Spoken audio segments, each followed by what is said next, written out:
Everybody, my name is Kidding, and it has been a really long time, hasn't it? I'm sorry. My only real excuse is that it was the end of my school semester, and I was busy with that and packing and moving back here to St. Paul, Minnesota, which is home. Which is why there's a different background, because I'm sitting in the living room back at home, and my camera is like slightly tilted diagonal, and I apologize for that, so I'm trying to make up for it, but it's, so things are going to be slightly tilty today, and I do apologize for that because I'm trying my best, but gosh darn it, when you move across the Atlantic, things are wonky and it takes you a bit. Probably should have figured this out before I started, talking to you, but too late now. Yeah. But, I decided that, while I'm sewing this, canvas that goes around the back of the family boat, cause it got some tears, so I'm sewing them up, so this can go back on in time for, some of my dad's work friends going on the boat tomorrow evening. While I'm doing that, I decided to come talk to you. So here I am, hello! And today, in keeping with my last video being about Star Wars Day, which was a month ago, we are going to talk about Star Wars again. Specifically, and bear with me on this, it's gonna sound silly, sorry my needle became unthreaded. It's gonna sound silly, but stick with me on it. We are going to talk about Star Wars, and Fritz Lang's 1929 masterpiece, Metropolis, which is a fantastic German sci-fi silent film. It's around the same time as The Cabinet of Dr. Caligari and stuff like that. I don't know if you're familiar with these, but they're so good. But you can find it online with English title cards. So I'm going to tell you right now. If you haven't seen it, you should. And what you should see it with is look up on YouTube Metropolis Rescore by the New Pollutants, because it is fantastic. I love the rescore. It's so good. But watch it. You don't have to watch it before watching this video. I'm going to try and make it so you don't have to. But it is so good and you should totally watch it. But it sounds like an odd connection, doesn't it? But we're going to talk about it because of Stormtroopers. Hey! Because so, Metropolis is, I don't want to say it's a parable, because it's not a parable, but the moral of the film that it vies to show you is, and they say it at the very beginning and at the very end, is the mediator between the head and the hands must be the heart.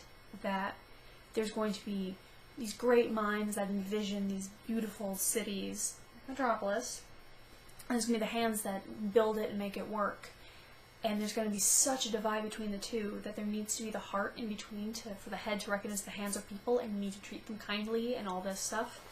Very, very, very well done film. I quite like it. But the thing is, there's Fredder. He is the son of Joe, who runs the entire city of Metropolis, and he is this grand man, and he's quite, you could argue that he's a really bad man, at least in the beginning. He gets better at the end because he recognizes his son and dangers and things like that, and he gets better. But he runs the city, and Fredder is like rolling in privilege, and then he falls in love with this woman who lives with the workers. And the workers are the ones who make Metropolis run. They're the hands of this allegory. It might be an allegory. No, it's not quite an allegory, but whatever.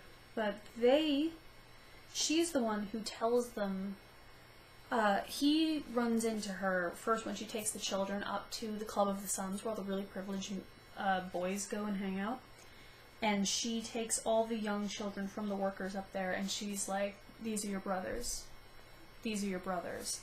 And Freder is, like, struck so hard by that he runs down to the workers to try and find her and be with his brothers and all this stuff. And he runs into, you know, the lowest of the low, who the workers have to work these 10-hour shifts at these giant machines that run the city and make electricity and all that stuff. And if they don't continuously keep working, and it's really manual, really backbreaking work that they have to do for 10 hours, and if they don't keep doing it, the machine will explode and people will die. Freder sees an explosion, an accident where people are killed and injured, and he has a vision of the machine as a Moloch, which is can't actually tell you the provenance of who Moloch is, but Moloch was some deity, and people would sacrifice their children they would burn their children, like their infants, alive in sacrifice to Moloch. So he has this vision of the machine being this deity that's eating the workers who are willingly walking into its mouth, and it's quite a striking scene. And but then he switches places with one named Georgi, who is also called 11811.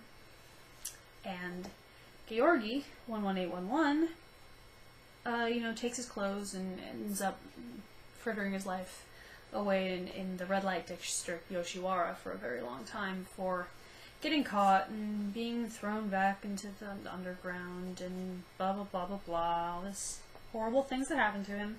But it feels so Stormtrooper-y. Specifically, I'm not actually that up on, you know, Star Wars lore. I try, but I'm not, because I'm still pretty new to it, because I only recently kind of really got into it. But it's interesting because the Stormtroopers in Episode 7, The Force Awakens at least, which is what I know best at this point, those people aren't clones. They're people who have been, you know, programmed from birth. And they are basically the workers in Metropolis. They have numbers, but they also have names. I'm vaguely familiar with the idea of them having like nicknames and things that they call each other. So they have names like Georgi, but they also have numbers like 11811 or FN2187. I love you, Finn! Finn's a delight. But Finn is kind of like the Maria. No, that's getting too intense. I'm not going to go into that right now. But he's the one who can see beyond, because he has gone beyond, you know, Stormtrooper things, and he can see the light, and he's not the one who's, you know, he hasn't been, to quote Freder from Metropolis, he has not been judged to be a saint with a heart of gold, but whatever. He is, though. But, there we go. But here's, the workers eventually, it's so weird. There's like a robot that's disguised as Maria, who they all trust very implicitly, and she rouses them up to revolution.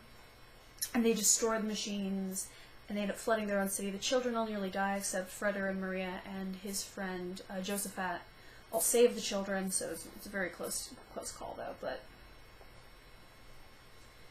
they get roused up to revolution, and they destroy everything, and it's this huge deal, and they like try and burn Maria at the stake, but it's the robot Maria, and blah blah blah blah.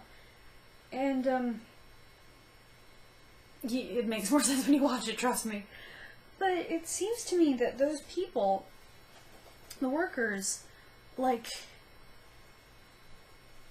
holy crap, that you'd think that the Stormtroopers would have done the same thing, except that they are programmed, and they don't have someone who's telling them, I know you're upset, but calm yourself, we will have someone come and speak for us to those who will not listen. If they had, they would, if those things are the case, whatever. But I feel like there's a whole lot of similarity, and I want to articulate it a lot better than I have been, but it's hard for me to do so, and like I'm trying so hard to make this sound succinct and thought out because I've been thinking about it a lot, but I can't get to it beyond just I feel like there is a similarity here that needs to be explored. So my task for you guys, while I keep sewing this canvas rip, but I'm right up at the end, so maybe while I finish this up, my charge to you is to go watch Metropolis and then watch Star Wars, or if you're really familiar with Star Wars, just watch Metropolis, or if you're really familiar with Metropolis, just watch Star Wars, and just think about why they're similar, because there's definite reasons there. There's definitely something there, and I'm trying so hard to explain it and make it clear, but it just...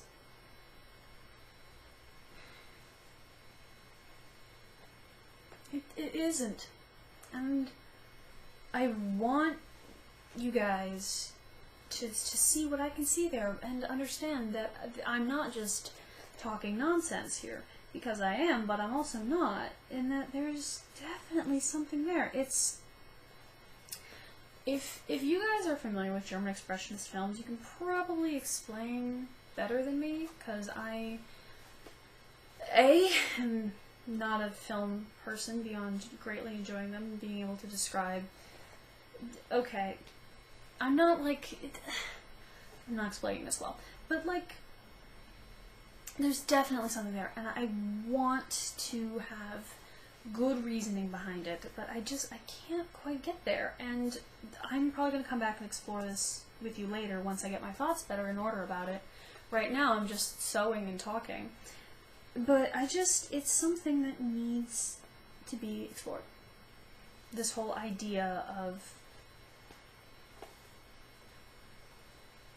of like the dehumanization of the Stormtroopers compared to the workers, compared to, frankly, the prequels also.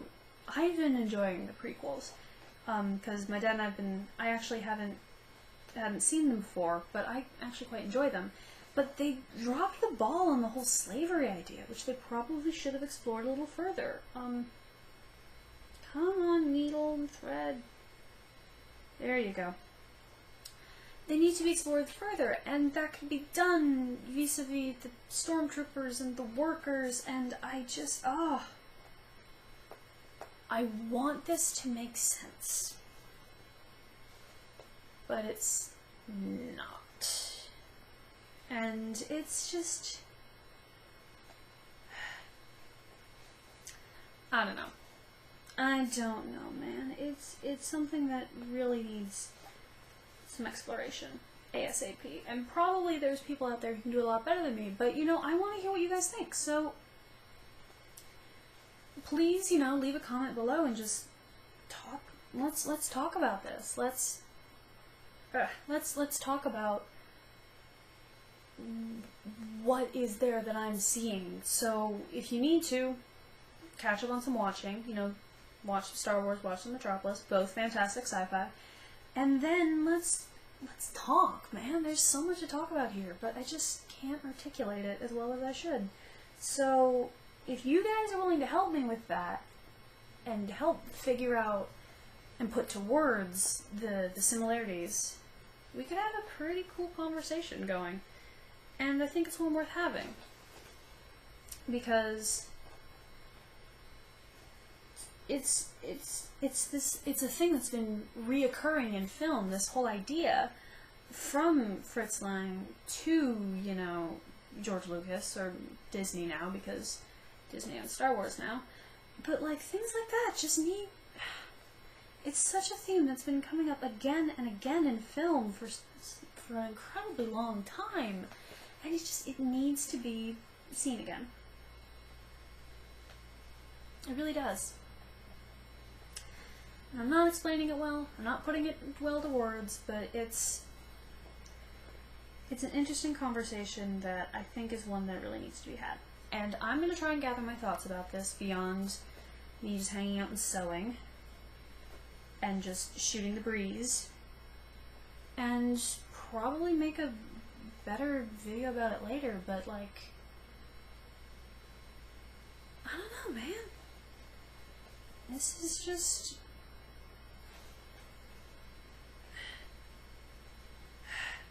sorry. Got distracted by sewing there, but this is something that I want to talk about, and I want to have my thoughts in order, and I need to do that, A, by having this having conversation going with you guys, and B, just like probably thinking about the two and writing about it and things like that. I don't know. It'll be cool. Well, it'll be fun. Haha, I'm done! I finished this